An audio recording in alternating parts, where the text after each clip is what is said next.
broadcasting around the world. You're listening to the Zero Context Podcast. Okay. Hello, everyone. Welcome to the first episode of Zero Context, and will probably be the only time that we actually acknowledge the camera, because I think it's a bit of a weird thing to do, to be honest with you. My name is Sam. And I'm Gilly. So don't ask me what this podcast is about. The whole point of it is that it's zero context. There's no right or reason to what we do, who we have on, what we talk about, anything like that.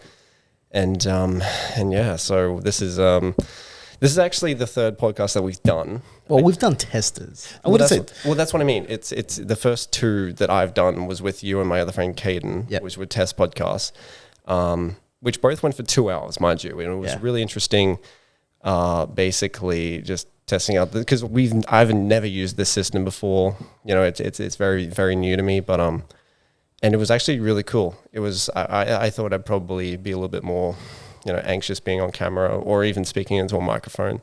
But I was pretty cool about it. It was really interesting. So I was quite impressed. I mean, because being the profession that I do, being on camera, which we'll talk about later. You seem pretty relaxed, which is really cool. But yeah, you're right. Zero context. It literally has no context whatsoever, and anything and everything will be spoken about, except for politics, as I've stated. So one of the things I wanted to touch on, and we did talk about what we're going to speak about on the podcast roughly. But you were actually the first person that I actually spoke to about zero context all the way back in, I think it was actually February last year, because we were filming the Phantom Extremis Mark II or Mark III. You know that promo that we shot? Yes. So for those of you that don't know what a Phantom Extremis is, we're talking about a gel blaster. So we're filming a promo video for a gel blaster that my company sells. So yeah. I remember because you came up to me and you're like, "Hey Gilly, I want to tell you something." I'm like, "Well, what's up?" And you're like, "Man, what do you think if I if I told you I'm starting up a podcast?" And I believe my reaction was, "Holy crap, dude! Yeah, that's sick. Do it." The thing that frustrates me the most is how long it took to actually do this, because I'll be honest with you, I procrastinated on the idea a lot. And I think it was back in December, I called you and I said, "Dude, like there's this setup that I can buy." I literally, like, I don't know what time, it was like 10:30, 11 o'clock at night. I'm like, "Dude, like there's this thing that I wanted, but it went out of stock, but now it's back in stock." And I'm like, should I get it? And I was like, fuck it. Yeah, I'm just going to get it. So you're gonna get, and you know, it's funny because you're umming and ahhing and you're like, no, it's X amount of money. I'm like, dude, think about it. If you got the money, just fucking do it. Yeah. Because honestly, that wasn't actually the only time you brought the podcast up. You actually brought it up quite a few times last year. And I was like, just why aren't you doing it? And you're like, or either that, or I'd be like, how's the podcast planning going? You're like, yeah, I don't know. So it was just, I think it became reality once you got the setup. Yeah. And then I think you started really like, okay, cool, we're going ahead. And luckily enough, I was able to jump on board, and here we are. Yeah, and I think I should clarify this early on that not giving anything away, but like I've expressed to you and someone else heavily what Zero Context is going to be. And I'll say this, episode 1, seriously, like this is not just going to be a podcast. And the best way that I can describe it is Zero Context is one of many pieces of this larger puzzle that we're going to be putting together over the next, I want to say probably 3 or 4 years. Think of it as... I don't want to tell anyone. Yeah, I know. I would say, I'll put it this way. It's sort of like Voltron, or like if people are too young to understand what Voltron is, it's sort of like the Power Rangers when all the Zoids get together and become like a massive, Megazord type thing. So that's our plan anyway. Which I reckon if we keep pushing along, we'll get there. Yeah, absolutely. And we kind of spoke about like what should we do first, and the many things that Zero Context is going to be connected to, and it just made sense that a podcast would be the first step. Mm-hmm. There's the saying that every journey starts with a single step. This is step 1. Yep. So, yeah. Well, I mean, it's a huge step for us, and hopefully everyone that watches this enjoys what we do. Yeah. And let's see where it goes. Yeah. And and one of the things I did want to speak about as well is like, many people may recognize Gilly from Tactical Edge Hobbies, which is a gel blasting store here in Australia. A gel blasting business, I should say. And I just want to clarify, because I did mention this before we started, that I don't want people to think that, I just came into your store one day and I was like, hey man, I'm a big fan. Like, do you want to come on this podcast, man? Really, Gilly and I are actually really good friends. Like, we do a heap of shit together. And yeah, like we were saying, like he's kind of like been on this journey of getting this whole thing started for a while. But one of the things I did want to speak to you about was basically how you got started with Tac Edge, and what was the journey to getting to where you are today. Oh man, the journey is, I'll be honest with you, it's been a bit of a ride, because let's see, if we're really going to go back to it, or to the beginning. For those of you that don't know, I'm an endorsed enrolled nurse. I was working as a nurse in an agency, doing a lot of aged care sort of work, and every now and then I go to the hospitals. But as you would be, as most people would assume, that nursing can be very high stressed, right? Yeah. So I guess the way I cope with stress was I play a lot of video games and stuff like that, but it wasn't working. And I thought, well, what else can I do as a creative outlet to just release the stress that I'm seeing at work and stuff like that? And I saw a whole bunch of YouTubers doing, sneaker reviews. And for those of you that don't know, which is a lot of you, I'm a huge sneaker collector. So I thought, is there anyone in Australia who is reviewing sneakers and things of that nature? And there wasn't. So I was like, you know what? I'm going to give it a crack. So I started my own YouTube channel, and I started reviewing sneakers. Now, I didn't just stop there. I started doing everything that I like. Pop culture. I started going to Supernovas, and that's where I found my first gel blaster.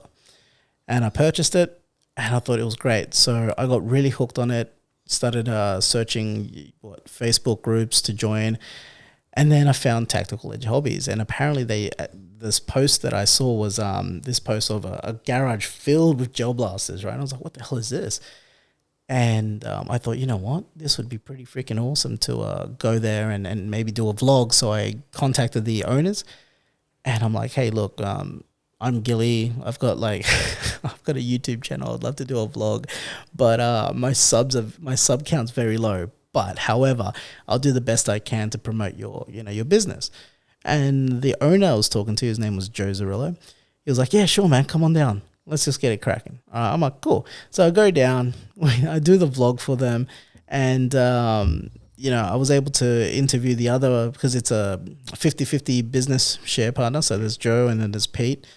And I met Pete as well, interviewed him for the vlog, and then we got it out. We put it out. And then a couple of months later, I get a call from Joe going, hey, Gilly, would you be interested in doing our social media, like, doing videos and reviews and stuff like that? And I thought, shit, yeah, okay. Well, I mean, I'm the type of guy that never passes up opportunities, because I hate living with the regret. So I started doing that. And then something happened with my nursing job where I just saw some stuff that I wasn't agreeing with.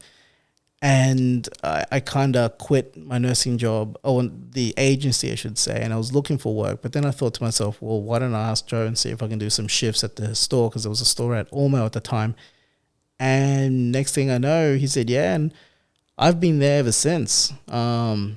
And it's just been a hell of a ride, as you would know, because you and I have been working now, for over a year and a half, something like that. Yeah, I think I started working with you in September of 2019. Yeah, so it's been a while. So. It's been a while, man. And you know what? It's really cool, because not a lot of people can say that we get paid to literally just have fun. Yeah. It's really cool. I'm fortunate for that. But yeah, like, you and I were talking about, what we do. It's most people don't really do it for a living, and that. And it's really cool, because we do work in very similar fields. Like, at the end of the day, like, you're the influencer, but you're also the videographer for Tac Edge as well. Yeah, man, I've got a lot of hats. I'm the influencer, the videographer, the video editor.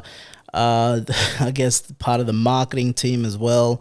I'm pretty much all over the place. I'm quite versatile in that sense. But I mean, it's just been loads of fun. Yeah. And I kind of like step in to do the more, I want to say, technically difficult things to do. Yeah, let's face it. You come in and you pretty much do all the polished videos. Okay, let's be real here, because my video skills are horrendous. Not to say they They're won't good. get there. It won't get there. It will get there to your level. But yeah. So you come in and yeah, you do those real nice polished videos, which we definitely appreciate. Yeah, and or to be honest with you, over like the last year and a half, nearly 2 years that we've been working together, I want to say like the most fun project we did was Blasted. In terms of just like being creative and stuff. Yeah. I think that was fun. There were a few episodes where I was like, in terms of editing and stuff, I was like, man, this is giving me a bit of a headache. Yeah. But it was fun. It was it was fun. I mean, for those of like, obviously, you guys out there, Blasted was a comedy series that we did. It was like a Joe Blaster, little comedy skit. A bunch of skits, I should say, that I think you don't need to be a Gel Blaster enthusiast to get the humor. It's very broad in that sort of sense.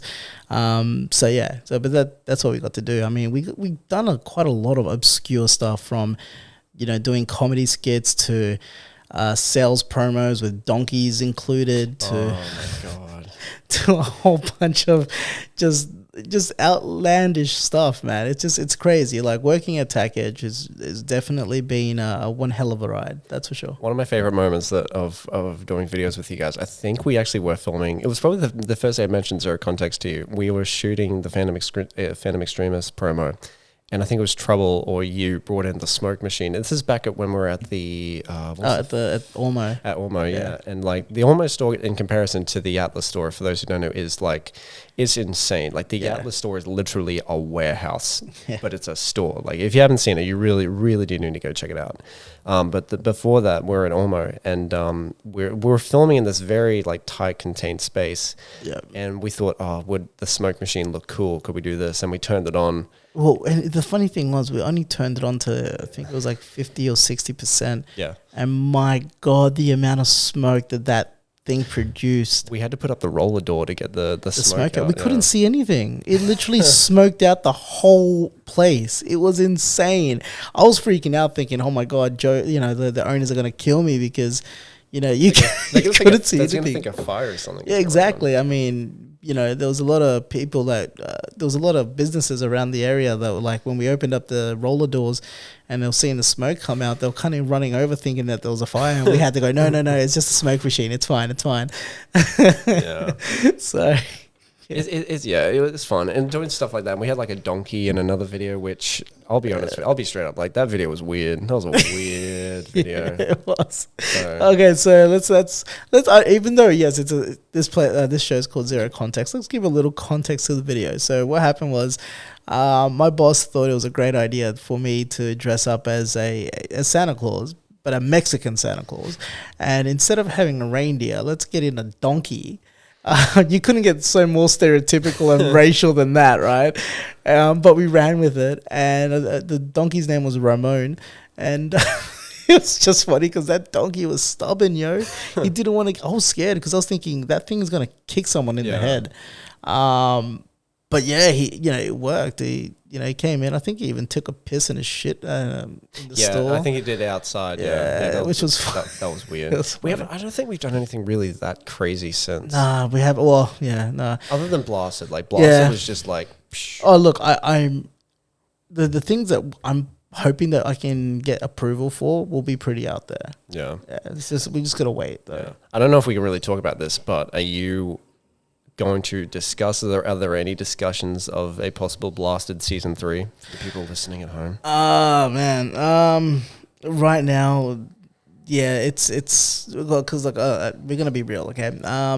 The second season of Blasted, for those who do know what Blasted is, it didn't get the traction that we we're hoping for. So we had to put it in the back burner for now. But not to say that we won't do skit style videos. We just may not do a Blasted thing. So we already, if Blasted does come back, because we did have this idea for the final episode. Oh, that final episode was going to be amazing. Which I think should be the premiere of season 3. Absolutely. Or we could just call it a Blasted bonus episode, I guess, if you want. Or we can just do it as just a random video. Yeah. You know, 'cause that's the thing. Like, I don't know, the bosses are the ones who pay you actually for your time to do that, because you're the one that films and edits it. Yeah. So, but it's something that I'm going to try to push for this year, definitely. Yeah. And like, that's the thing, like working with Tech Edge, like you do a variety of things. Like we do the promos, we do most of the time we just do general reviews of the guns, which will come in, and then, Yeah. I mean, because at the end of the day, that's what also pays the bills is, we have to show the product that we sell. Yeah. But no, like, the thing that I like about Tech Edge the most, and we actually, unfortunately, like we squeezed all the good juice, all the stories out of in the test podcast, was the story of Tech Edge growing, because and I spoke about this before, in the sense that, a lot of startup businesses had the really stereotypical, we worked out of the garage and then we moved to another store and then we blew up. I want you to touch on I think you said it was your first week as a manager and the bosses went away and they came back and it was huge. Yeah. That was definitely baptism by fire. So what happened, guys, was that when I moved up to store manager, and it was my very, very first time being a store manager of any sort of retail store. I don't have experience as a store manager. I've had experience leading a team and things like that, but never in that capacity. And the owner and the main technician decided, well, hey, we're going away for Bali on in the Christmas holidays. Did they actually go away on holiday together? Yeah. It was cool. It was him, it was the owner's family, plus the main technician and his partner's family. They flew off. Anyway, so they left me there, and the other owner, Pete, he has another side business, so he had to focus on that at the time. So I was on my own. Every now and then, Pete would come in and try to help out, but his help was, it wasn't a hindrance, but it was just like, okay, guys, come on, let me just get in there and just really, get into it. But yeah, it was crazy for a toy that hasn't been promoted on television or had any sort of any proper marketing push, like corporately, like in magazines or whatever it may be. It was insane. I had people lined up literally around the corner, because where we were located in a sort of like a complex, right? And we had our own separate little. The store was in the complex, so we had people lining up outside of the complex just to come in. Yep. But the other businesses were like industrial. Like we had an engineering business. We had like one of those, those embroidery workwear type businesses, all that sort of stuff. So there was a lot of trucks in that. So we were worried that health and safety. These people are going to get crushed by a truck. Yeah. So I had to figure out how the hell am I going to get all these people in a little small store, and quickly move them as quickly as possible while giving them the best customer service we could do. Unfortunately, that day was like one of the hottest days. So what I decided to do is I cut the line, and I got one of my guys to quickly run up to Woolies, just get a whole bunch of ice and bunches of water, and we're just handing out water and, just try to keep them happy so that we can continue getting them in and not get them to leave. I mean, we were doing some big numbers, like huge numbers. I think that summer alone is what set us up to where we are now, hands down. It opened up the floodgates to be able to do some of the things that we were able to achieve. Yeah. With obviously I'd say Tech Edge is probably one of the most well-known gel blasting businesses in Australia, in my personal opinion. Yeah, look, Tech Edge, I mean, this is zero context and no one's got me on a leash here. I will say that I definitely agree that, we are probably the biggest and best gel blaster company out there. But of course, when it comes in terms of size and whatnot, you've got M4A1. And then followed M4A1, as much as it pains me to say, you've got also Tac Toys. Well, I was actually going to say, there are other businesses out there, and I actually wasn't going to mention Tac Toys, but yeah, because a lot of my friends who have actually bought gel blasters have unfortunately bought from Tac Toys, and I've always told them, like, you do know I work for Tac Edge, right? You should really go check their store out. Not only because, you know, you guys have like a huge facility, but also you have like you have GelSoft Australia right next door, which is a giant, for those who don't know, it's a giant indoor playing field arena. Yeah, it's a playing field. Look, the one thing that I will have to say in regards to Tac Toys is that I don't know about now, but they had this guy who was working for them that did their social media and their marketing, and it was good. Their marketing was great. I ain't gonna lie. Like, unfortunately, sorry, are we talking about the guy who starts with a C? Yeah. Look, I mean, like I said, I've got no. This is, even though I'm talking about the place that I work for and the company I work for right now. This is I'm out of hours, okay, so I can say as I please. So yeah, we're talking about Corey. Like Corey, fucking that dude. Corey from Tac Toys. Yeah, I mean, I don't know if for those of you who've seen his, I mean. I've never met him, and like, actually that's a lie. I've met him once, but he never came up to me, and he was dodging me. Did he? He knew who he knew. Okay, so I'll tell you the story. Okay, so when Tac Toys were just started up, right? They released a video called "What is a Gel Blaster?" and I actually thought, holy shit, this video is really good. I actually was I felt a tad bit threatened because I was like, crap.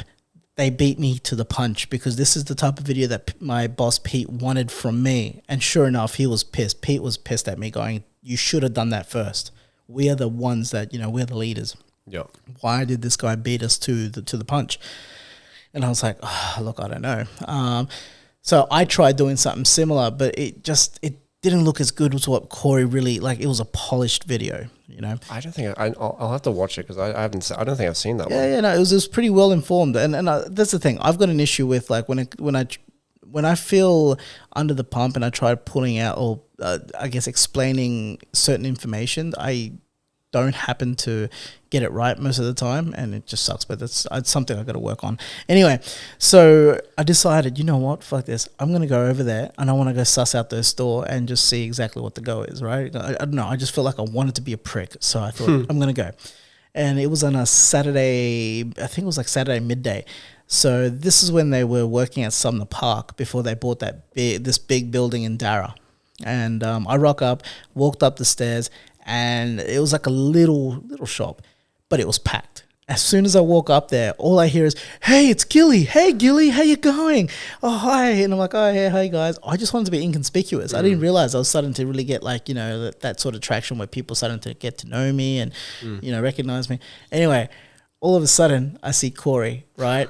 And, like, we locked eyes. And as soon as we locked eyes, you see his face go freaking red. You're like, oh, gee whiz. No, but he then just started ignoring me. Like, he just didn't want to come near me. Now, the owner, or one of the owners, I think his name is Kevin or something, came up to me and started talking to me. Now, this dude is a slime ball. Like, he had this air of arrogance, right? It was just, I don't know how to put it, man. And the dude's like my height, and I'm a short fella, right? Is this little Asian dude. And then out of nowhere, he goes, oh, Gilly, so what would it take to get you to jump ship and come over to Tac Toys? And I was like, what do you mean? He's like, well, what are you making? I'm like, and I thought, you know what? Let's see how far I can go with this. So I said, I told him a bullshit number that I wasn't even close to earning. And he's like, oh, yeah. And I'm like, yeah, so, I've got a store manager position. I'm doing social media, and I'm getting X amount of money. What can you offer me? And he's like, oh, well, I can get you as like a salesperson. I don't know about the price that, you're earning. Yeah, I don't know if we can match that. I'm like, oh, well, but at the end of the day, even if he would offer it, I wouldn't go. Yeah, no. Because it's just something about that dude I just didn't trust. I don't know what it was. And luckily I went with my gut anyway, because later on he ended up screwing over quite a few people. And rumor has it, this is just rumor, I mean, Corey has left Tac Toys now. And I don't know, like, I think something has gone down between him and the owners, possibly. Well, you don't hear from him anymore. You don't see him in that post. No. He's not in the post. He's with another company at GBU. But yeah, anyway, I tried going up to Corey and saying hi to him, but like I said, he just went in the back room, didn't come back out. So I thought, you know what, it's fine. I'll go. What a prick. No, look, I mean, I feel bad for the dude because I don't know. Like, there's always two sides of the story, right? Now, for those of you that don't know, Tac Toys has a reputation for literally just putting out poor product, poor customer service, and a poor refund warranty sort of policy, right? Now, I don't think that was Corey's fault, but because he's the face of the company, he took most of the grunt, right? So, I don't know. I don't know whether, was it his fault or not? I don't know. But it'd be interesting. I would love to do a podcast with him and just have a chat and go, hey, dude, tell me the Tac Toy story. That's actually really interesting. Now that I think about that, having him on, because we'd probably have to look into it a bit more to say, hey man, like, do you have any connections to Tac Toys or anything like that? Because if you don't, cool, let's have a chat. Because his Instagram, he's got his profile pic is saying shit toys now, and it's the logo. Oh, really? Yeah, it's the logo of Tac Toys. Just that he's instead of Tac, he's crossed out Tac, and he's got shit on there. And I was like, what the hell?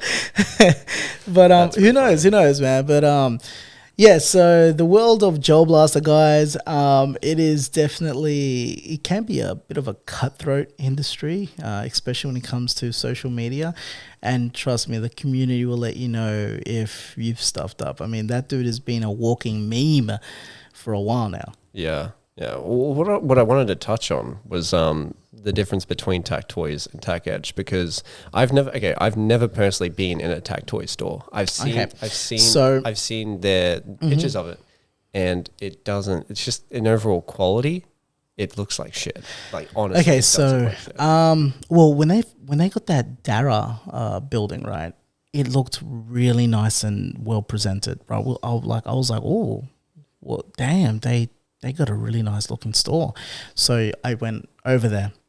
Sure enough, as soon as I get over there, just to suss it out, some of the Tac Toy employees were just mean mugging me. Like, because I was wearing my Tac Edge gear because I was just coming back straight from work. So I was like, I don't give a fuck, I'm going to go. Yeah. Go in there. And I was looking at it. Look, Tac Toys, I don't know now. I really don't know the practices now. But back then, what they were doing is they were pre-ordering everything. So if you wanted a Gel Blaster, it wasn't on floor. You had to pre-order the Gel Blaster and then wait for it to come. So they had this massive building thinking, shit, they must have a warehouse in this building. No, they didn't. They were fucking just getting people to pre-order. Not even a stock room? Man, there was no stock on the floor. Oh, right. And then, and if they did get stock, it must have been really low quantities, right? Because like majority of the times, people had to pre-order just for basic shit, like basic blasters and that, and wait. Where if you came to us at Tactical Edge Hobbies, we had floor stock. We had an abundance of floor stock. That's one thing that we always strive to do, is make sure that we had the stock there. We never really believed in pre-orders unless it's something that, it's super hyped and, let's just get the numbers out there so that way no one misses out, right? So, but yeah, so they were doing that. Like, let's see, they had like a really fancy sort of display cabinet, and then you look at the display cabinet and everything just stayed pre-order, right? Like stuff that, you could get it. That's really bizarre. Yeah, that's and then really bizarre. I mean, you had your basic accessories. You had like a shooting range that was kind of cool, but that was it. And this is the thing, it comes back down to the marketing skit, like the way they did things, because they made it look like this store is the bee's knees. However, it's like you go into the store, one side of the store looks real nice and polished. The other side, which they never showed, was bare empty. Oh, wow. So it's like, you know exactly why they did that, because they're going to have, obviously filming that sort of area, make it look like it's always nice. But the other side of the room was literally where the stock is. And it was, the shelves were empty. It was just really weird. It was like a shell, like it was a facade. It was so weird. But between Tactical Edge and us, Tactical Edge always has stock. We may not always in the beginning, we may have not presented as presentable as it could have been, but we always had stock. Yeah. And that's why we are at where we at, and that's why we get absolutely awesome new products that literally are exclusive to us compared to Tac Toys, where Tac Toys are trying their hardest, but they've had to resort to I guess now selling drones and fucking... Oh, really? They sell drones. They sell fucking like kids' little motorized vehicles. They sell fucking what was the other one? It's going to be called tech toys eventually. Let's be honest. Yeah, they're selling a whole bunch of other shit that's not Gel Blaster related. They're selling what was the other thing? The oh god, the scooters, motorized scooters. Oh, okay. Yeah, so it was odd, but is what it is, man. Yeah, no. So yeah, so that's basically So that's me in a nutshell. Yeah. But the question I wanted to ask, and I'm pretty sure everyone wants to know, is what about you, Sam? What about me? Yeah, I mean, because like, what's there to know? Well, this is the thing, and I'll be honest, man. I've known you now for a year and a half, and there's still a lot that I don't know. Now we're going to be starting this. You might as well start. Well, tell me what exactly. I mean, you're videographer, right? Okay, so what is it about video or video editing or all that sort of stuff that really makes you passionate? Like, why video editing? If we want to go really far back to the beginning, like really far back, I remember very, very clearly. I was probably 7 or 8 years old, and I picked up a camera, and I went into the backyard, and I got my mum to like film me, and we made this really dodgy, shitty like short film. It's like, me and my dog are like superheroes, and then like my mum would be behind the camera voicing my dog, so like the dog could talk, and like that was the first time I ever did something film. I didn't even edit it. It was just filming. And that was back on when we had those little tapes. Yeah, so it was like everything, it would just jump to the next so it just did the editing for me, and I don't know what it was. I just got a very strong sense of just happiness doing that. Uh-huh. And, I kept on doing that throughout the years, and I got into stop motion animation. Oh, wow. Yeah. Like, oh, dude, like that was this YouTube channel. I think he still does stuff today. His name's Forest Fire 101. And I was obsessed with his Lego Batman films. And it was like, oh man, I'd love to get into that. So I bought shit tons of Lego. Like, you have no idea. I don't even know how old I was, but like my later years in primary school, people literally used to call me the Lego kid because I just bought nothing but the Lego kid. So I did that for a little bit. And then after a while, I kind of just wanted to do more live action stuff. So I did more short films with my friend Adam.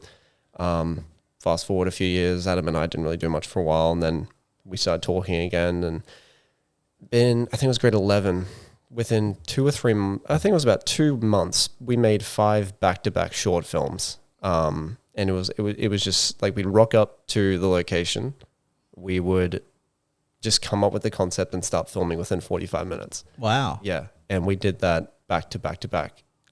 Sometimes it would take, a few days to film, but it was so much fun. And I just remember, I remember just filming it with my friends. It's like, we're doing something fun, we're doing something creative, and it just brings me a lot of joy. And then, I moved to Brisbane in 2016, studied for 2 years, which I'll be honest with you, I have mixed feelings about film school. I think that's a story for another day. But and then I got out of film school, and as hard as it is to believe, the film industry really is a who you know industry. At the end of the day, like, people can fight me on it, but it really is. Like, I heard of a guy who went to, because I went to SAE, right? There was a guy who went to the SAE campus in Byron. He dropped out after a few months, and he ended up on the Godzilla vs. King Kong set. Damn. Like, that's what I mean. And like, that's just what it is. And I applied for a few jobs, and I did get this one job, which again, I think that needs to be its own story for another day. But regardless, like, I couldn't get a job in the film industry. Being a videographer for real estates, as hard as it is to believe, videographers for general businesses, like, no one would accept me. And I think it didn't really help that I hadn't really filmed anything in probably decently something in a few years. Yep. And I kind of just took a step back. I'm like, okay, what can I do? Like, and I was still working at Grilled at the time. Like, this is a while ago, and not, it is what it is. But like, and I thought, how can I get out of this? So I thought, okay, what if I was to create a job? What if I could, brief up, get my skills up with real estate? Because real estate, I noticed there was a market for videos, and these days everyone's doing real. Yeah, I noticed that real estates are really putting out those videos. But back then, like 2 or 3 years ago, like, it was just starting out. So I think I just jumped on right at the start of it. Mm-hmm. And then, I built up my skills there, and then I made up some connections through other people, and they provided me some other work. And And, you know, like that's how I met you, and it's kind of just gone up from there. And, you know, it's a brief, very rough story, but that's what I've interesting because, like, I mean, most of the people that I've met, like, who are videographers and that, they say it's because they love, you know, they love film or, you know, stuff like that. Not to say that you don't love film, but, you know, like when I mean like love film is in, you know, they love, you know, a certain movie, you know, was their awakening, where for you is more, I guess, more of a humble thing that, you know, your mum, there was this, you know, innocent sort of moment in time that, you know, you just thought, wow, this is really freaking cool. And it's interesting because I've never met anyone that said, hey, you know, I did a video once and I just fell in love with it. That's really cool. Yeah. And the funny thing is, like, I grew up in a small mining town where, you know, people don't really, you know, there are some people that, like, a lot of people break out and they go and do other things, but, you know, a lot of the people I went to school with, like, they'd either get like apprenticeships, traineeships, go work in the mines. And, you know, not once did I ever want to get into the mines or anything like that. Like, I was set on filmmaking, and I still am. And I was actually just talking about it the other day, about wanting to try and get back into the actual industry. Because at the end of the day, like, you know, I could do this podcast, I can do some other things, and I can run this media business. But at the end of the day, like, I still want to direct films, and I still think I will. But it's just trying to get back into the habit of, you know, getting that ball rolling. So yeah, I mean, you know what? I guess you're 100% right. It is like a who do you know type industry, but that in saying that, that's the type of world we live in these days. I mean, you know, it is really, who do you know to get you into the door in retail or, you know, any sort of business or industry realistically. It's a very dog eat dog world out there. And yeah, if you any chance you can get a leg up, you got to do it, you know. But damn, that's crazy. Yeah, and it's fun. Like, it's, you know, I recently, like, I think people must be under this impression that I've been doing full-time for years because just what I share. But, like, realistically, for those who don't know, I only went full-time as a full-time videographer running my own media business for maybe, realistically, 6 months. And it's, I think people must be under this misconception that it's easy and everything like that. It's not. It's very... Oh, no. Don't get me started on that. Stressful. Like, the amount of times that people assume that, you know, editing a video is literally, you know, as quickly as, you know, it's super easy. They're so mistaken. Like, the amount of hours it takes to do maybe one little frame, it's crazy, man. Yeah. It really is. Because, I mean, let's face it, there are some videographers that just cut, chop, paste together, boom, right? But they don't put the time into color grading, sounding, effects, all that sort of jazz. Yeah. You know, and then the ones that do have skills, I mean, unfortunately, you got to pay for what you get, right? So yeah, and you know, I'm really big on transparency. Like, I think that's the thing that a lot of people like about, like, clients like about me, is I'm very transparent. Yeah, like, you are. I'll tell you, like, hey, this is shit. Like, no, let's do this again. Yep. And that's the one thing that I like working about you, is the fact that you strive for perfection, right? Like, you don't like to put out subpar stuff, and that's because your name's on it as well. Yes. So, you know, like, and that's good because, you know, you care not only about your reputation, but obviously you care about your client's reputation, because you're like, hey, dude, no, this is not great. Let's do it this way, right? Yeah. And that's good for business. So yeah, and you know, with the whole, like, trying to get into it and charging cheap, like, I actually would be very transparent. Like, for anyone wanting to get in, here's a hot tip for anyone trying to get into videography. I would try to figure out, like, what area do you want to get into? Do you want to get into hospitality videography, real estate videography? If you haven't done it before, tell them you don't have anything to show, and offer your services for free. Just say, I'll do a free video for you, two free videos. If you don't like it, cool, you didn't lose anything. If you do, cool, you got a free sick video out of it, and you can use that to get more clients in. You know, and that's what I like about you as well, because that type of mentality is okay, I don't mean to be disrespectful or anything, but that's that sort of like that drug dealer type mentality. You know, you give them you give them like a little taste, you know, just to reel them in. And if they don't like it, they don't like it. But majority of the times, if you've got that skill, they're going to come back. Yeah, and I think I've mentioned to you, because, you know, the time that I've known you, like, yeah, things have been business-wise, things have been good, and I still have offered services for free. And I've told you, like, I'll offer a free video, and I'll openly tell you, yeah, like, I'm offering them a free video, but, like, yeah, I got them as a client. I already know I got them as a client. So what do I normally say to you though? When I normally say to you, no, get paid. Okay, Oh, that's what I say. Like, you know, if you're gonna work, you don't work for free. Like, I mean, but I understand the logic when it's the first time. But when you've done it, like you've offered us free videos, and I'm like, dude, you gotta get paid, man. You gotta pay the bills. I like showing value. I agree, and that's what I like about you is the fact that you go out that extra mile for your clients. You know, and that's good. That's good business, man. That really is. I've actually never met any other videographers, to be honest with you. Now that I think about it, I've met like maybe one or two in the last 3 years. But, you know, I follow a bunch of Brisbane-based videographers, and I haven't met any of them. Like, we chat from time to time, but like I don't know how their businesses run. I don't know how they're doing. But all I can say is, and I think that's kind of psychologically why I wanted to start Zero Context was because. And I don't know how you feel about this, and I think I've mentioned this to you before. The whole mentality of doing things over and over and over and over. I'm not saying I don't like doing videography anymore. I still love it, but you know, I think I just need to do something else on the side as well. Just get something else. Oh yeah, hey, look, I mean, look, I'm a perfect example. From nursing to this, you know what I mean. You don't know what life will throw at you, right? Yeah. You don't.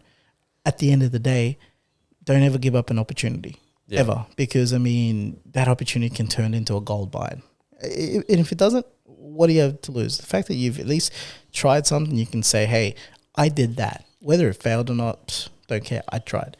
You know, so yeah, man, it's cool. You know? I mean, I've only met like, I think maybe 3 other videographers apart from yourself. Yeah, I'm the best one, right? Yeah, of course. Yeah. I mean, I wouldn't be here right now doing Zero Contact with you lovely people and yourself as well. But I mean, I don't know. It's just a weird industry. Yeah. And then, you know, we've spoken in the past about, you know, me training you up and brushing your skills. I definitely want to brush my skills. Definitely. Yeah. Yeah. So but no, yeah, I still do love doing it, but I think Zero Context is just something that's going to start on the side, which I hope has the potential. It will have the potential to grow. Well, I mean, I believe it's got the potential, and I'm hoping that everyone that's listening out here will, you know, enjoy this conversation. I mean, being the first episode, I guess it's going to be a little bit hard to go, these guys are cool enough to listen to, because, you know, they don't know us, but give it some time. Get to know us. Yeah. So, you know, that's me. You know, I make videos and stuff, and I got some pretty big plans, which again I can't talk about because it kind of leads into other things. But like in terms of the media business, like it's still going to basically the thing that I can't talk about is the thing that's going to make the media company blow up. Yeah, blow up. It's going to flourish. Yeah, so because, you know, to be honest with you, the whole time that I've been doing this thing, it's just been video. I've never done photos. People have come to me and said, "Hey, can you do photos as well?" I'm like, "Yeah, cool. Yeah, I'll do it." And I think I do make semi-decent photos, but it's just not something that I market and basically advertise. So that's one of the things I want to offer throughout the year.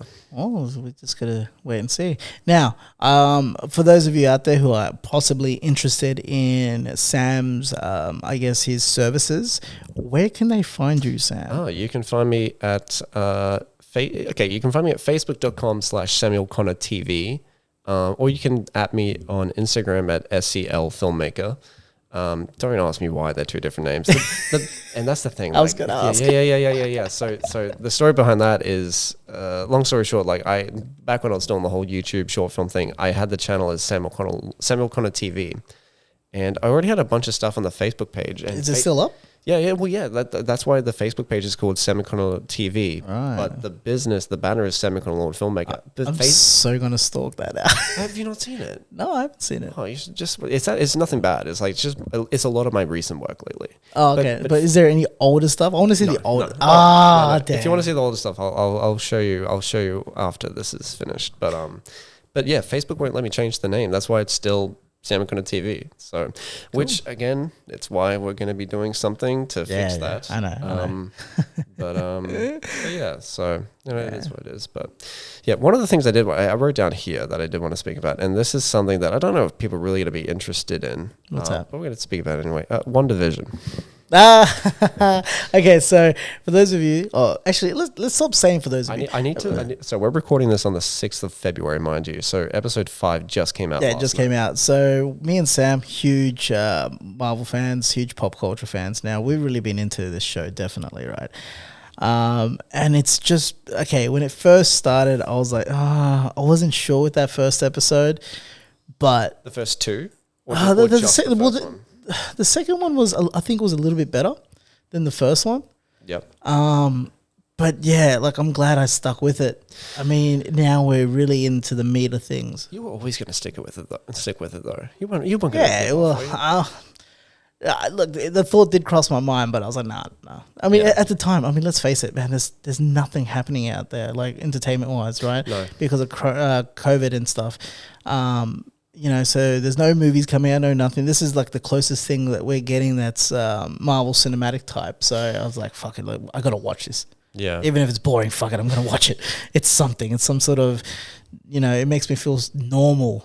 Yeah, and like honestly, my thoughts on the first two episodes, or mainly the first one, is I didn't realize they were going to start off 100% in the sitcom world. Really? Yeah, I honestly thought they were going to show why Wanda is the way she is, which, to be honest with you, it's a good thing because it's building tension. Exactly, and that's exactly what they've done. Yeah, so it's cool, and I was like you. I thought it was quirky, it was cool. Like we all knew it was an homage. Yeah, I mean that last scene on the first episode where you see that, you know, so like we thought someone's controlling her because you see those TVs and but then later on you find out exactly what's going on.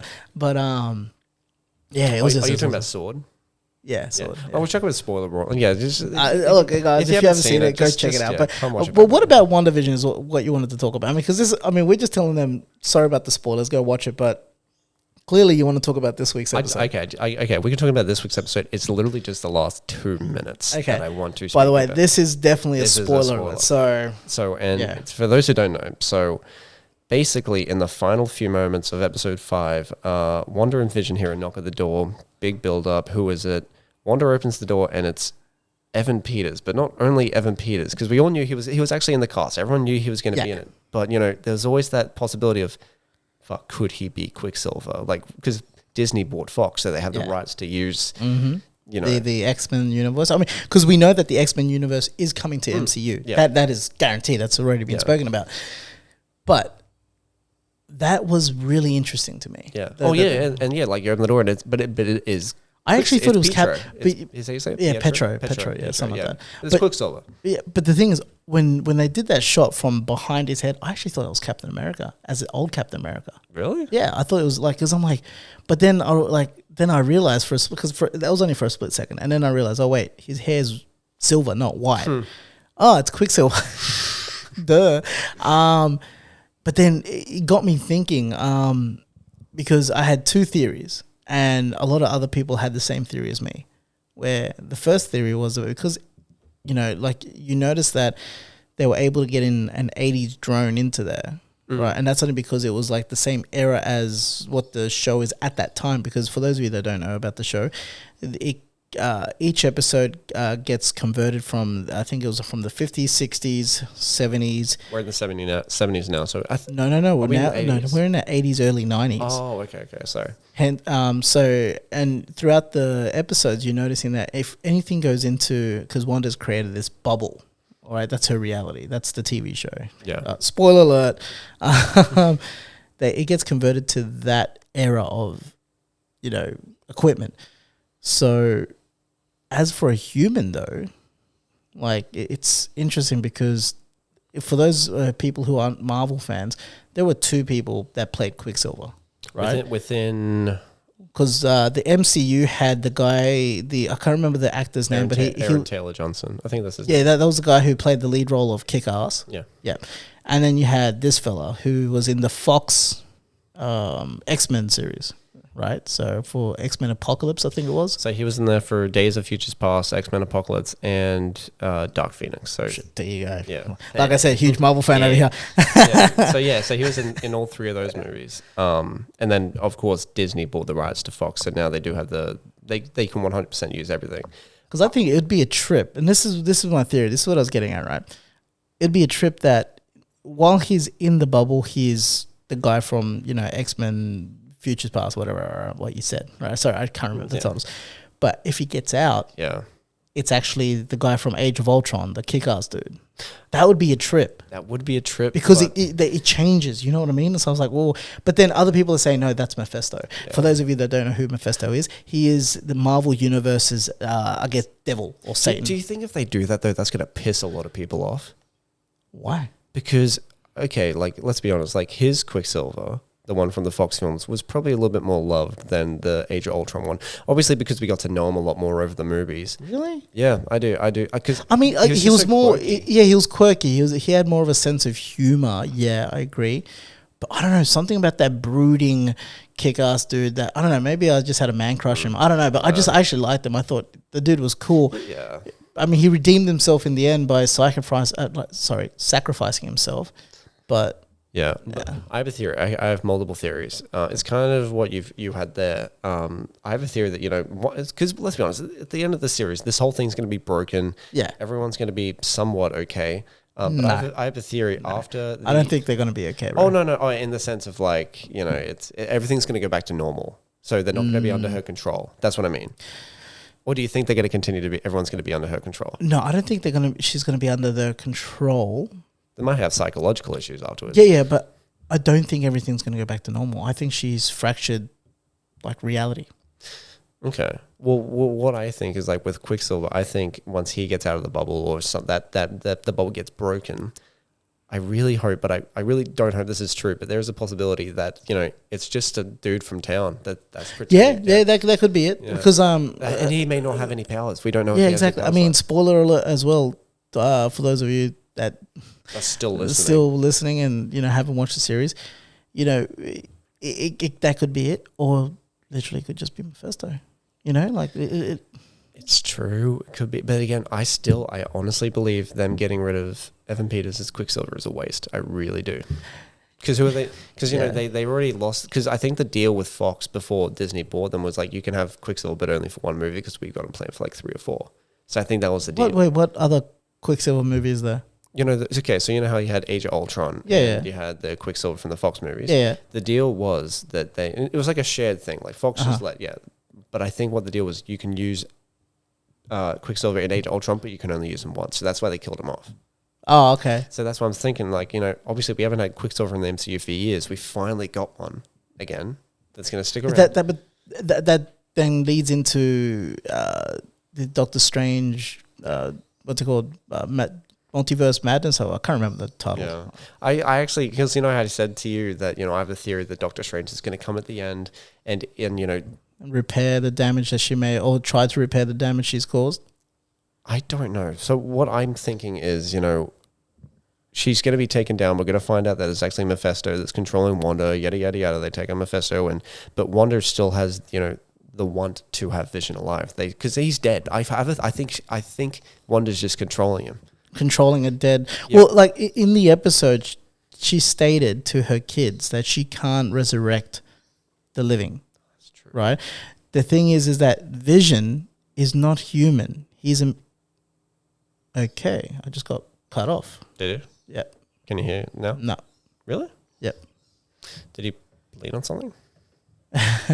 Sorry for the technical difficulties here, guys. Can you not hear you? Really? Pause it. We're going to lose our train of thought here. It could be just my headphones. I think my headphones are dead. And so anyway, we'll continue on. Do they need to be charged?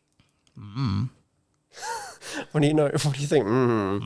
Anyway, yeah. Okay, so as I was saying, Vision he's a machine, right? So I think she can control him. She could probably put him back into him living. The only thing is that he doesn't have the Mind Stone, right? Yeah. He doesn't have the Mind Stone, so... Well, they said that. There's like, how is he alive without a Mind Stone? Well, yeah. So it's going to be... And you see for next week's, the little teaser trailer, I think it's next week's episode, that he's trying to escape the bubble. And then he gets pulled back in. Yeah, so, I mean, him escape... And I reckon he will get out. But once he gets out... I think Wanda's going to know. He dies again. I reckon he'll probably just go back to how he was, and she loses... because you also see images of her world starting to crumble a bit. Yeah. And she's trying to repair shit. So, I don't know. I reckon she's going to lose her mind. And for those of you who are comic fans and do know the storyline behind this, and this is a huge spoiler alert, but which is her kids are a manifestation of her mind. They're not really real. but yet she's believing it's real. Is that based on House of M? I think so. Yeah. And if you noticed, have you noticed that her neighbor? I can't remember. She's an awesome actress. She's in that. She's not under. Bad Moms. She's not under. No, she's not under control. spell. But I think she's actually controlling Wanda, because there was a couple of times she said a few things that Wanda was like she agreed with, like, oh, do you want me to hold the babies or something like that? And she's like, oh, sure. That was awkward. It was like a weird like Jedi mind trick thing. I was like, oh, okay. But I mean, look, this is how awesome the show is. And Marvel, once again, has made this, anything that Marvel does, I feel like they've put so much time and thought into, how intricate a show or a movie is going to be, that, the way they've done this is superb. Yeah. And I was thinking about it last night when I was watching it, and I was like, what an interesting concept. Hell yeah. And like, this is a bit off, but like, it's like the whole Logan from 2017. Like that whole plot of a superhero story is so unique. It's like, fuck, this superhero is just like basically dying. Yeah. And, just show the last moments of his life. You see a superhero who is, making their own little world, and who the fuck comes up with this shit? It's crazy. It is. I'm like, once again, like, this is why I love Marvel. Yeah. Look, Well, I'm not gonna say anything. We're gonna have a conversation about this too. So for those of you that don't, well, guys, I should really stop saying that. There you go. I'm a huge DC fan as well. Would you say you're more of a DC or a Marvel fan? Well, look, I grew up with Marvel. Okay. I grew up with Marvel, through my whole childhood. However, as an adult, or a young adult, I should say, because I started reading DC comics, I felt like DC comics are great, but the only real DC comics I read is Batman. And that's only because that world is absolutely just, I don't know, it is just so rich, full of amazing characters. And think about it. Here's a man who, he had tragedy, he suffered some tragedy in the beginning, and he's just that. His superpowers is his intelligence, his will. And he's rich. Yeah, he's rich, okay. But regardless of that, though, he stands up against gods. Like, he really does. Yeah. So, I know, I give him props. I really do. And for me, that always inspired me to, here's a man who literally will not let anything stop in his way. He has no fear. And that's how I would love to live my life. Something with no fear and just kick ass. And that's what he does. Well, let's lead into my my next story that I want to talk about. Oh, jeez. You want to live a life without fear and build strength. What's the story with redemption? What's the story with that? You thought I was about to say rare breed, didn't you? All right, so let's give them a little bit of context. Redemption. Okay, guys. So this is the thing. What he's talking about is, I approached you, Sam, and I said, hey, look, I've gained a lot of weight and I need to lose weight, but how awesome would it be if we did a series, a weight loss series?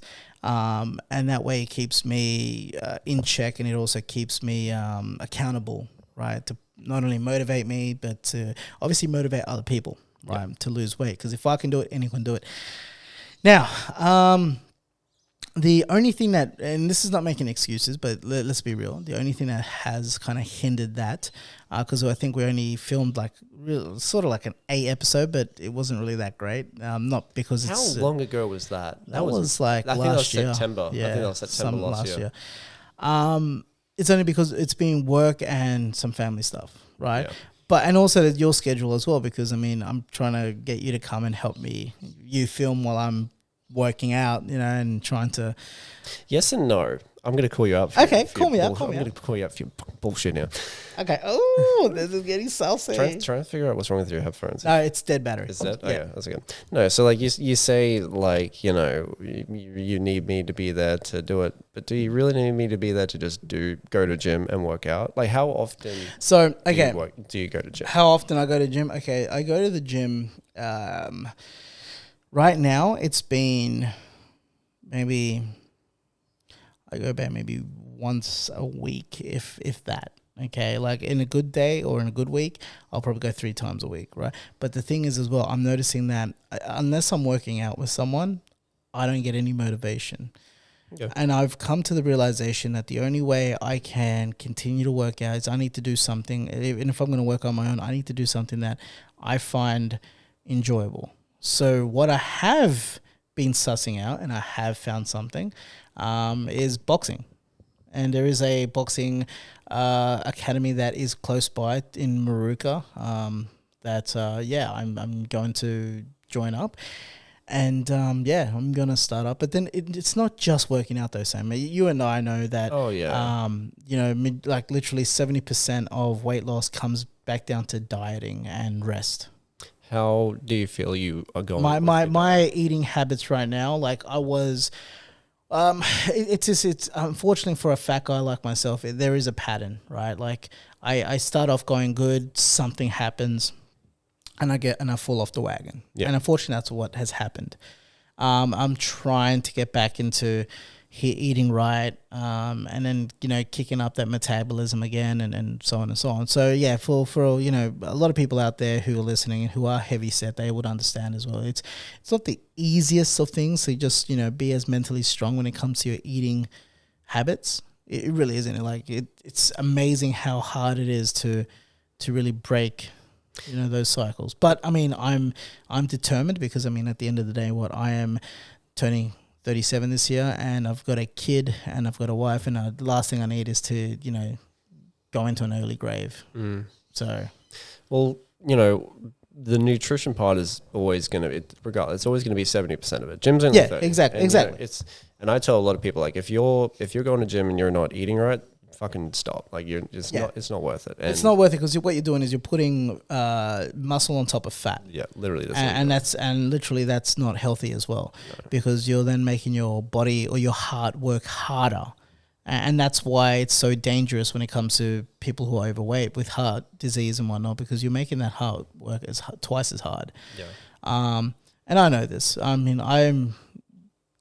believe it or not, I have been keeping track of my heart rate and my blood pressure, and I noticed that my heart rate has elevated, being overweight. So it's it is something concerning. But once again, like with people like yourself who are so awesome that I know you've tried motivating me and getting me out there, and I do try, but it just sucks when you're in a situation where you have to take care of your kid or that sort of stuff. So it's just finding the time. And I know a lot of people go, well, that's an excuse, that's a cop out, because you can always find the time. You're pretty, and like you are pretty busy though. Like the amount of times that you and I've tried to plan stuff and something comes up and it's like, so you are pretty busy. But I think for me personally, I don't know how you feel about this, but I actually am on a training and nutrition plan at the moment. But in saying that, like the way that I'll do it is I get my motivation from random things, like, and this could be like anything from, celebrities talking about like what they ate, what their training is, to, watching UFC fights and, watching training camps from UFC and watching people actually, and I go through these random periods and I'll watch these certain YouTubers and I'll watch what they do, what they eat. And it does give me, spikes of motivation. And, I was watching the Logan Paul documentary. I don't know if you've seen it. It's called The Maverick. Oh, yeah. I thought it was a really interesting documentary. And, it spoke about, what he did to recover from, all the shit that happened with the forest. And that's where I get my motivation from. And once I get into a rhythm of things, it's the repetition. Literally like gym. It's a repetition of, okay, I've got to eat this, that, gym, eat this. Do it for maybe a day, 3 days. Then I'm in the swing of things. And then after that, it's like a well-oiled machine. I'll just keep going and going and going. And then the problem is I give myself, okay, cool. I've been eating clean for 2.5 weeks, 3 weeks. Let's throw in a cheat meal. And that one cheat meal will throw me off. And then I'll be out of it for another 2 weeks. Yeah. And that's the shitty thing about me. It all comes down to willpower. It really does. Right. It sucks because, I mean, if you don't have that if you're not that mentally strong, then unfortunately you're going to fail. So it's just one of those things of preparing yourself mentally as well. Like you have to get back onto the horse once you have that cheat day. Yeah. But I mean, look, I personally know for a fact I have done it before.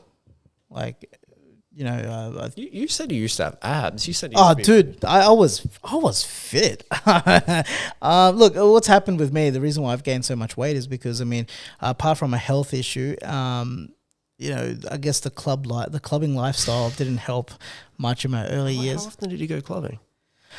Look, it wasn't as often. I guess it was just maybe, every second Friday nights or something. I'd go out and hit the piss and whatnot with my mates, and but still, I wasn't those types of guys back. See, it's a different mentality these days compared to how it was back then. And I think this is like a topic for another time. Yeah. But yeah, it was just a different type of mentality. And I just ate whatever the hell I ate it, and I didn't exercise. Not that, the information of exercise wasn't out there, but it wasn't emphasized as much as it is today. Yeah. So... But yeah, no, look, redemption will happen this year. I've told you that. And for those of you that want to watch it, just stay tuned. It will be out on my my actual YouTube channel, which is Rare Breed. It's literally the next thing I have written down. Yeah, So Rare Breed is something that I've been pushing you to do and get back into for quite a while. Yes, you have. It was a YouTube channel you ran for. How long did you run it for? I ran it for a year. Okay. Oh no, actually for 2 years. Yeah, it was 2 years. Yeah. And that was one of the, so this kind of goes back to the story with Tech Edge. It's like you actually posted, if you look up I don't know, do you want to plug the channel? Oh, look, I've only got 92 subscribers. Matter. By all means, if you want to subscribe, by all means. But yeah, look, it's Rare Breed. It's literally exactly as it sounds, Rare Breed. And you'll see a picture of myself as the logo. But yeah, look, it was definitely, I'm not going to lie, that's probably one of the coolest accomplishments I've ever done, apart from obviously fathering my child. Yeah, it's literally it's something I'm really proud of, and it is me at my rawest. I literally expose myself, not in a physical sense, but you get to see the real me. I think we've actually seen more, and no one can tell at the moment, but I think you've shown more of yourself in Redemption. In that first little interview we did, you speak very, very rawly of yourself. Yeah. That actually, believe it or not, though, dude, that night, it was what happened was we had the beginning of that redemption was we had an interview, and I just pretty much just spilled the beans on why did I get fat, or why did I allow myself like this? What is my fears? Why am I failing? All that sort of stuff, just real raw emotions. I mean, I wasn't crying or anything like that, but I was just telling you exactly the absolute truth. And when I went home, it was weird. It was like I felt like I needed a little bit more cleansing, and I had a bit of a for the first time in a very long time, I had a bit of a cry sesh. I was like, holy shit, I just can't believe I got myself to that point. And to this day, don't get me wrong, I'm comfortable with my own skin. That I've always have been, whether I'm big, small, I don't care. But I don't want to be the way I am. That's the God honest truth, because I know it's not healthy. If it was healthy, hell, I'd be like this. But, it's something that I wouldn't wish anyone to be. What actually is your overarching goal for weight loss? Okay, so look, dude, right now I'm looking at if you see a side profile on me, I'm looking like a third trimester pregnant woman. Why did that go up? I don't know. That's not okay. That's sorry. There you go. Technical Divas on the first episode. But don't worry, it's gonna get better. Stay with us. Turn the TV off. It's okay, because you want to see us talking, not the TV. Yeah. So what it was is I look like a third trimester pregnant lady. I want to get down to a dad bod. That's my goal. See how desperate I am? Dad bod. No, look, my absolute dream goal would be 75 kilos, because I feel like, even at that, my BMI would be technically, would be classified overweight, supposedly, because I think my BMI has to be around about the 60 kilos, but I feel like I'm not too heavy and I'm not too light at 75. So yeah, but I can mute this. How much do you weigh? Do you want me to mute it? I can say I don't care. Okay. Yeah. Look, I only say that like if you didn't want anyone to know. Like, I don't care. Right now, unfortunately, I've gained a bit of weight. I'm at 115, and I'm 5'5". You want to get down to 75? Okay. So that's quite a few kilos. Yeah. And unfortunately, I know for a fact that I'm going to be facing excess skin. I'm not too excessively, but I'm not looking forward to that. When you get, let's not say when you get to that point, would you look at potentially doing something about that? No, because I think all I got to keep doing is just keep working out and tightening those muscles. I'm okay with like a little bit extra skin. I mean, at the end of the day, who am I really impressing?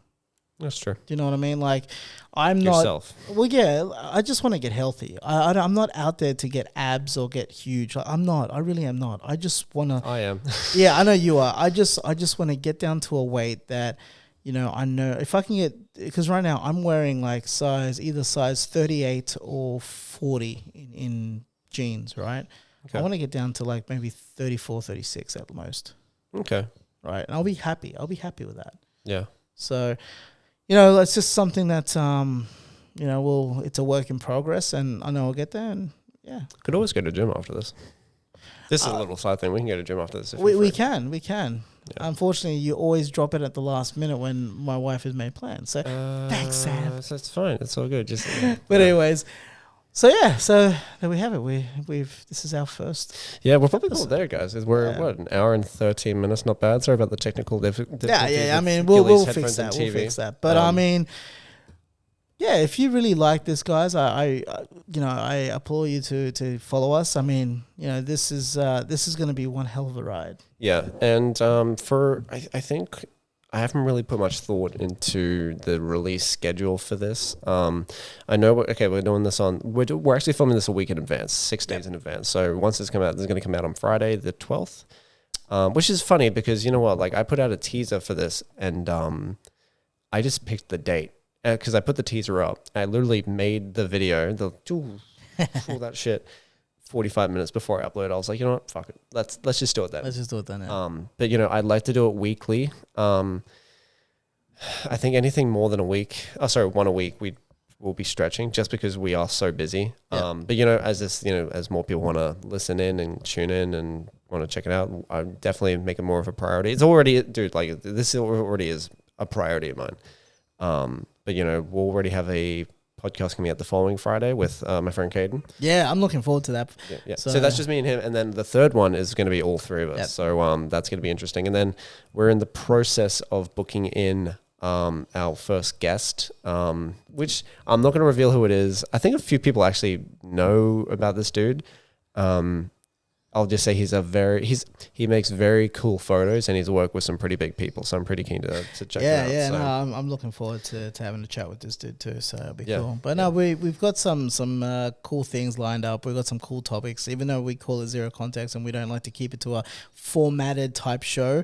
Like I've got shit written down. Like, I don't want this written down. Like I'd rather just like that. I don't even want to do intros. I don't want to do anything like that. I just want to just start the conversation. It's like, cool, let's talk about this. Yeah, no, it's fine. But look, we got some interesting things that we want to talk about, and we'll discuss them. So yeah, just stay with us, and now this is going to get put on, I believe, YouTube on our Zero Context. So youtube.com/Zero Context. If you guys are listening to the audio version of this, feel free to jump over there, subscribe. If you want to check out the video version, if you want. Like, comment, subscribe, all that good shit. But also this is going to be on Spotify and Apple Music. Awesome. So I think it's just going to be those two at the start. I'm going to look at other options. Like SoundCloud and all that sort of stuff. I was thinking SoundCloud, but I'm like, it's such a... Fuck SoundCloud. It's I'm not a big fan of SoundCloud myself. Oh my God, my cat's walking over here. Is she going to hop up on the table? Messi. Oh my God, if we can get Messi to hop up on the table, that'd be hilarious. Messi. Can you hear it? Yeah, I can hear her. Messi. She's probably going to come up and say hello. But anyways, thank you very, very much for everyone for coming and checking in. Episodes every Friday. In the description below, you can see our socials of this. For those listening to the audio version, you can check me out on Instagram at Lawn. Hello, Messi. How are you? You can check Gilly out at what is it? Okay, so you can check me out on Tactical Edge Gilly at Well, let me start that again. See, this is the thing. Sam knows about me that I tend to mess up. Normally when I mess up, I do one of these. So I will do that right now. You can find me at Tactical Edge Gilly in Instagram. And of course at Instagram. Sorry? Instagram, yes. I thought you said Instagram. Oh, I said Instagram. Alright. Sorry, miss you. Oh, I guess you can replay this later on and you can tell me. But anyway, guys, check us out. And if you do watch the video podcast of this, write us a comment. I want to know what you guys think about the first episode. Yes. Because we want to know. We want feedback. We want to know what we're doing good, where we're stuffing up on. Of course, we may get slaughtered for the technical difficulties of the, you know. But yeah, just let us know, what you think of the show, and if you've got an idea of a topic or something like that, hey, throw it our way. Also, real quick, apparently, I found that. So I released the teaser, right? Apparently, it's my friend Michaela's birthday the day this gets released. So Michaela, if you've watched until an hour and 17 minutes. I don't know if you even had the time to do that, but happy birthday if you watch this. Happy birthday. I haven't met you. I hope you've enjoyed your day. Yes, but that's the first episode done, guys. Thank you very much for tuning in, and we will see you next week. Catches. Bye.